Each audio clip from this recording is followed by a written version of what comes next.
बिस्मिल्लाहिर्रहमानिर्रहीम। अस्सलाम वालेकुम स्टूडेंट्स।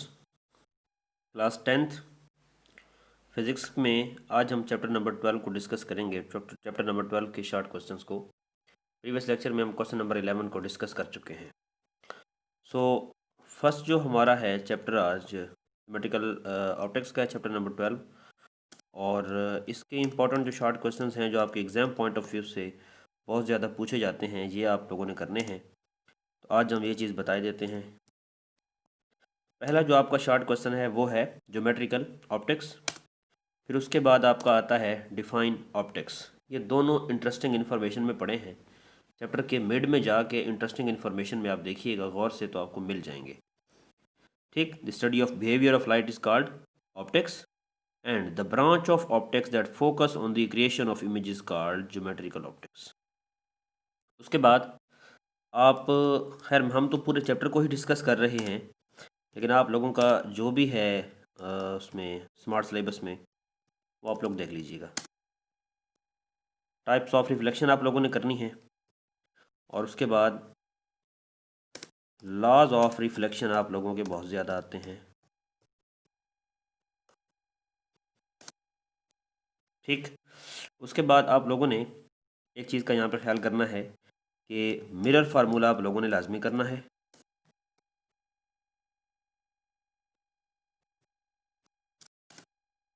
मिरर फार्मूला, और उसके बाद आप लोगों ने रिफ्रैक्टिव इंडेक्स करना है। आप लोगों ने refractive index.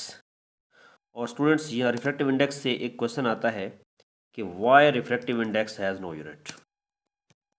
Y refractive index has no unit. Refractive index का कोई यूनिट क्यों नहीं होता। ठीक, और refractive index of water find करना भी आ जाता है, refractive index of air find करना भी आ जाता है, और refractive index of glass find करना भी आ जाता है। और याद रखिएगा, रिफ्रैक्टिव इंडेक्स का यूनिट नहीं होता because it is the ratio between two similar quantities. ठीक, अगर नहीं पता तो आप लोग लिख लें और रिफ्रैक्टिव इंडेक्स के टॉपिक पे आप लोग जाएं। और साथ इंटरेस्टिंग इन्फॉर्मेशन है जिसमें डायमंड की रिफ्रैक्टिव इंडेक्स लिखी हुई है 2.42, आइस की है 1.31, वाटर की है 1.33 और एयर की है 1। ठीक, ये रिफ्रैक्टिव इंडेक्स आप लोगों ने याद करनी है। ठीक हो गया। उसके बाद अगर हम बात करें तो लॉज ऑफ रिफ्रैक्शन आप लोगों ने लाजमी करने हैं। आप लोगों ने स्नेल्स लॉ करना है, स्नेल्स लॉ। ठीक हो गया। स्नेल्स लॉ की दोनों condition, n is equal to sine i over sine r कब होता है, n is equal to sine r by sine i कब होता है, दोनों बातें आप लोगों ने करनी है। किसी भी क्वेश्चन का अगर आपको आंसर ना मिले तो आप जस्ट हमें कमेंट कर दें, हम आपको आंसर भी बता देंगे जी। उसके बाद आप लोगों ने करना है conditions conditions of total internal reflection.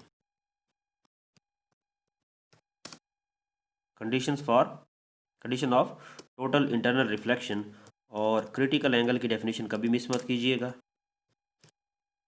Critical angle. ठीक, कोशिश कीजिएगा डायग्राम भी इनकी बना दीजिएगा, 3 डायग्राम पड़ी हैं, आप लोग बना लीजिएगा। उसके बाद अगली चीज़ जो है वो ये है कि एंडोस्कोप क्या है।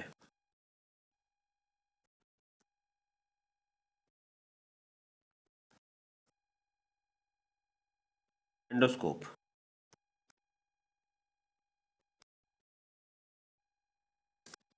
एंडोस्कोप और उसकी आप लोगों ने टाइप्स की डेफिनेशन करनी है जो कि हैं गैस्ट्रोस्कोप, सिस्टोस्कोप और ब्रांकोस्कोप। ठीक, उसके बाद आप लोगों ने करना है इसमें फोकल लेंथ। फोकल लेंथ क्या होती है, ठीक है। पोल की डेफिनेशन लाजमी कीजिएगा। फोकल लेंथ का formula F is equal to R by 2 लाजमी लिखना है आप लोगों ने।